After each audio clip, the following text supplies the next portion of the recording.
নমস্কার বন্ধুরা, আমি সুপ্রিয়া। আমার চ্যানেলের নাম রান্নাঘরের গল্প। আমার চ্যানেলের তরফ থেকে আপনাদের সবাইকে আজ সোমবার শ্রাবণের তৃতীয় সোমবারে অনেক অনেক শুভেচ্ছা। আশা করি আপনারাও আজ বাড়িতে মহাদেবের পুজো করেছেন।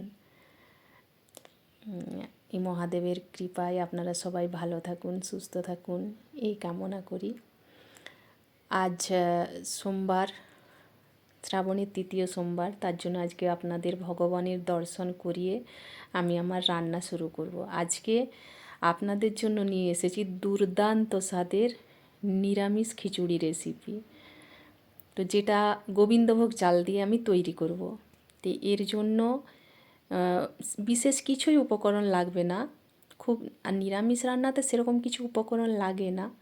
তো কিছু সবজি নিয়েছি, সবজির মধ্যে ছিল বাঁধাকপি, গাজর, কিছু আলু, এখানে নিয়েছি আদা। আদা তো মহারানীর দাম, এত বাজারে যেন হাত দেওয়া যায় না, এত দাম। কিন্তু নিরামিষ রান্নায় আদা ছাড়া চলবে কি করে, আদা তো দিতেই হবে। তো এখানে নিয়েছি একটু টমেটো, নিয়েছি একটু গোটা গরম মশলা, নিয়েছি সাথে তেজপাতা, আর নিয়েছি গোবিন্দভোগ চাল। আর সাথে ডাল হিসেবে থাকছে এখানে মুগ ডাল নিয়েছি। আমি মুগ ডালটাকে প্রথমে ড্রাই রোস্ট করে নিয়েছি, তারপর ধুয়ে নিয়েছি। আর কিছু ছোলার ডাল নেব। ছোলার ডালটা যেহেতু এই ডালের চেয়ে শক্ত বেশি, তো সেই জন্য সেটাকে একটু প্রেসার কুকারে একটু সেদ্ধ করে নেব।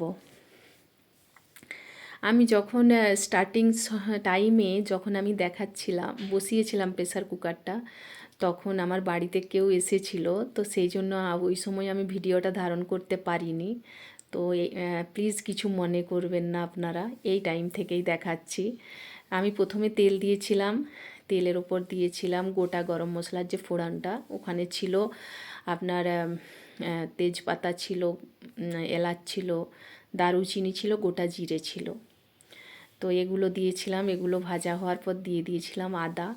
আদাটা দেওয়ার আগে 1 পিঞ্চ হলুদ দিয়েছিলাম, যাতে আদাটা না ছেটাই, সেই জন্য 1 পিঞ্চ হলুদ দিয়েছিলাম। তারপর দিয়েছিলাম আদা বাটা। আদা বাটাটা ভালো করে ভেজে নেওয়ার পর দিয়ে দিলাম টমেটো। তো টমেটোটা ভাজা হওয়ার জন্য ওই যে নুন দিলাম। তো নুন দেওয়ার পর টমেটোটা একদম সফট হয়ে যাবে, সফট হওয়া অবধি অপেক্ষা করতে হবে। এই অবস্থায় যদি আমি ড্রাই মশলাগুলো দিয়ে দিই, তাহলে কিন্তু টেস্টটা এত ভালো আসবে না। টমেটোটা তেলের ওপর ভালোভাবে ফ্রাই করতে হবে, তবেই টেস্ট আসবে। খুন্তি দিয়ে এটাকে ম্যাশ করে নিচ্ছি, যাতে আরও ভালো করে ভাজা হয়ে যায় তেলের ওপর।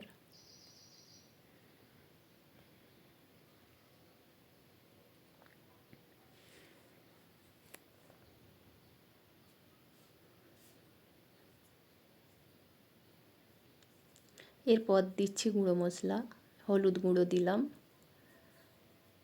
তারপর অল্প করে একটু দেব লঙ্কার গুঁড়ো। একদমই কম দিলাম, কারণ আমার মেয়ে খায় না ঝাল, ওই জন্য দিলাম। এবার দিচ্ছি জিরে আর ধনে একসাথে আমি কুটিয়ে রেখেছি, তো সেই জিরে ধনের গুঁড়োটা দিয়ে দিলাম। এবার একটু নাড়িয়ে তারপর জল দেব।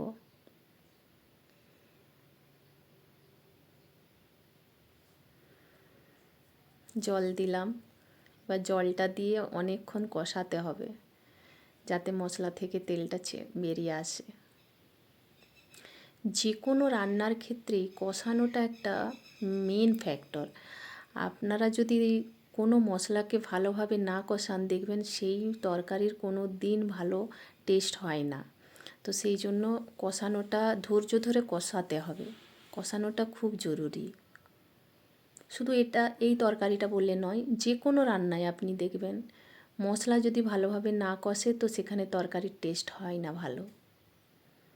অনেকের ধৈর্যটা থাকে না, অনেককে আমি দেখেছি যে ধৈর্য থাকে না, অনেক বেশি গ্যাসের ফ্লেম বাড়িয়ে দেয়, যার ফলে মশলাগুলো পুড়ে যায়, তরকারির টেস্ট হয় না। সেই জন্য মিডিয়াম ফ্লেমে রেখে ভালোভাবে কষিয়ে নিতে হবে মশলাটাকে। তেল ছাড়া অবধি ওয়েট করব।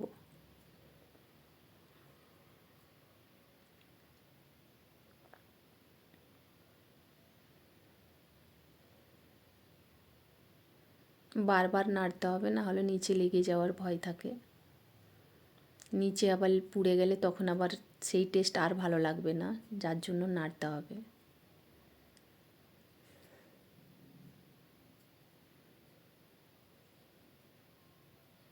আপনারা যদি এই রকম ননস্টিকের প্রেসার কুকার ইউজ করেন তাহলে কিন্তু কখনোই স্টিলের খুন্তি ইউজ করবেন না।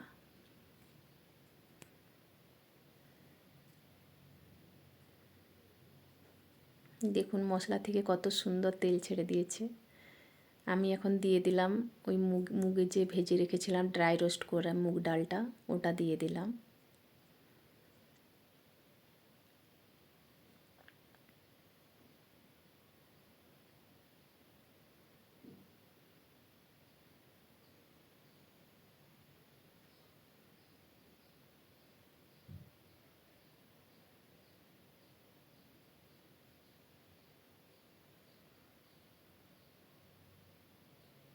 এরপর দিয়ে দেব সবজিগুলো।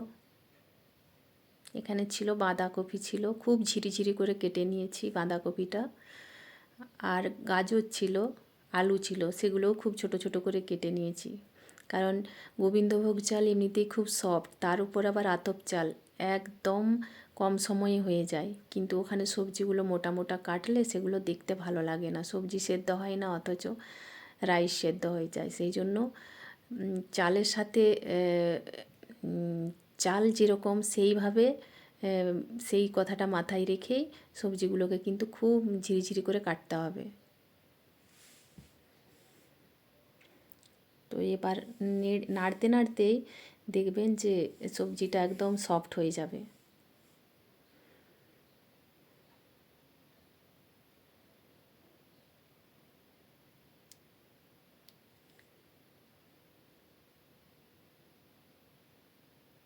এই পর্যায়ে এসে যেইটুকু নুন দিতে বাকি ছিল সেই নুনটা দিয়ে দেব।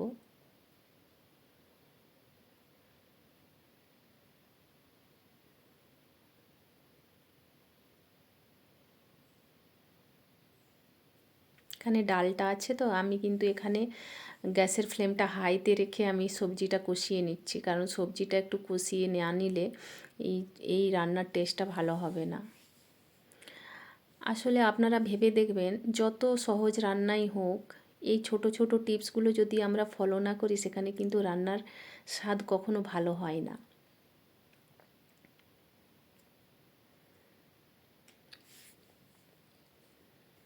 সেই জন্য ছোট রান্না হোক বা বড় হোক, যেমনই রেসিপি হোক, সেটার উপর যত্ন করে রান্নাটা করতে হয়, তাহলেই ভালো হবে, তাহলেই টেস্ট হবে খেতে।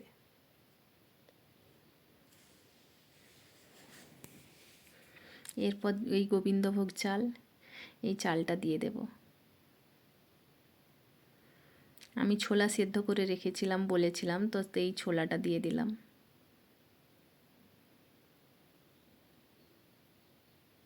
এবার এটা আর কষানোর দরকার নেই, জাস্ট নেড়ে চেড়ে একসাথে সবগুলোকে মিশিয়ে নেব। সব উপকরণগুলো মেশানো হয়ে গেলে তারপর জল দিয়ে দেব।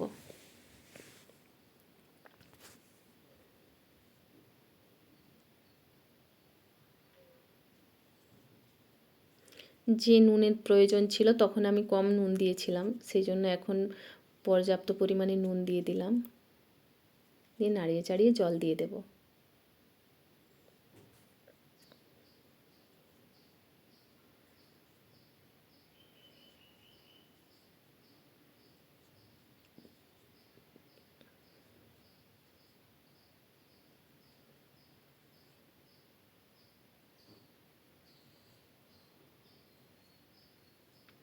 এখানে জল অনেকটাই লাগবে, এখানে আমি 4 জনের হিসেবে খিচুড়িটা বানাচ্ছি, তো সেই জন্য আমার এখানে 1.5 লিটারের মতো জল লাগছে। এখানে পুরো সিটি কিন্তু দিতে হবে না, যদি আপনি একটা দুটো সিটি দিয়ে দিই তাহলে কিন্তু ওটা একদম গলে যাবে, মানে একদমই খেতে ভালো লাগবে না। তো সেই জন্য সিটিটা পড়বো এরকম মুহূর্তে, সিটিটা পড়বে মনে হবে, সেটা তো বুঝতে পারবো যে সিটিটা পড়বে, সেই মুহূর্তে কিন্তু গ্যাসের ফ্লেম বন্ধ করে দিতে হবে। আমি বুঝতে পারিনি, তো পড়ে গেছিলো, আমি সেই জন্য এটা বন্ধ করে দিলাম আঙুল দিয়ে। ঠুকে দিলাম, বন্ধ হয়ে গেছে। তো এবার এটা বন্ধই রেখে দেবো। ও নিজে থেকেই যখন স্টিমটা রিমুভ করবে তখন এটা খুলবো, ঢাকনাটা খুলবো। ঢাকনাটা খুললেই যে হয়ে যাবে সেটা কিন্তু নয়, তারপরে আরও প্রসেস বাকি আছে। দেখুন এইবার আমি ঢাকাটা খুলছি, দেখতে দেখুন। কিন্তু এইটা এখনই হয়নি, এর আরও বাকি আছে। তো এইখানে আরও কিছুটা জল লাগবে, কারণ এই অবস্থায় নামিয়ে দিলে একটু ঠান্ডা হয়ে গেলে ওটা জমে শক্ত হয়ে যাবে, যার জন্য আরও কিছুটা জল দিচ্ছি। আমার রান্না যদি আপনাদের ভালো লেগে থাকে তাহলে প্লিজ চ্যানেলটি সাবস্ক্রাইব করবেন, লাইক কমেন্ট শেয়ার করবেন। আরও কিছুটা জল দেব।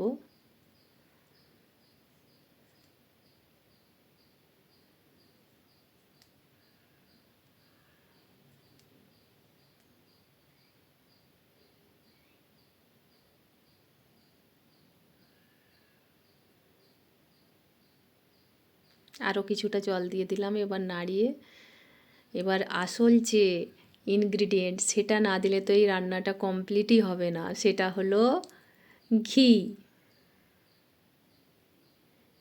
একটু ফুটে উঠলেই ঘিটা দিয়ে দেব। ওই ঘিটা না দিয়ে পড়লে এই মুগ ডাল দিয়ে যে খিচুড়ি, যেই চালেরই খিচুড়ি বানান, ঘিটা লাস্টে না পড়লে খিচুড়িটা আর টেস্টি হয় না। আমি এখানে মিল্ক মিস্টের ঘি ব্যবহার করছি। আপনারা যদি চান এই ঘিটা একবার ব্যবহার করে দেখবেন, অসাধারণ টেস্ট হয়। আপনার মনেই হবে না যে আপনি বাজারের কেনা ঘি খাচ্ছেন, মনে হবে তো এই তো কালকেই ঘিটা বানিয়েছি বাড়িতে। এত টেস্টি, এত সুন্দর গন্ধ। তো 2 টেবিল চামচ ঘি খিচুড়িটাতে দিয়ে দিলাম।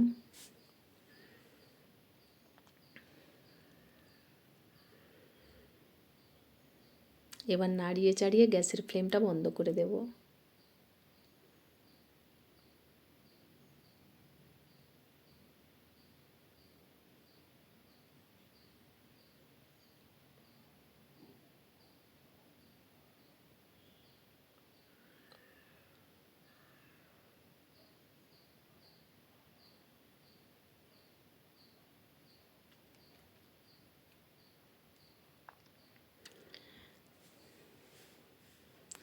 আপনারা সবাই অনেক ভালো থাকবেন, সুস্থ থাকবেন, এই কামনাই করি। আপনাদের উৎসাহে আরও অনেক অনেক রেসিপি নিয়ে আসার চেষ্টা করব। প্লিজ পাশে থাকুন, লাইক কমেন্ট শেয়ার করুন। নমস্কার।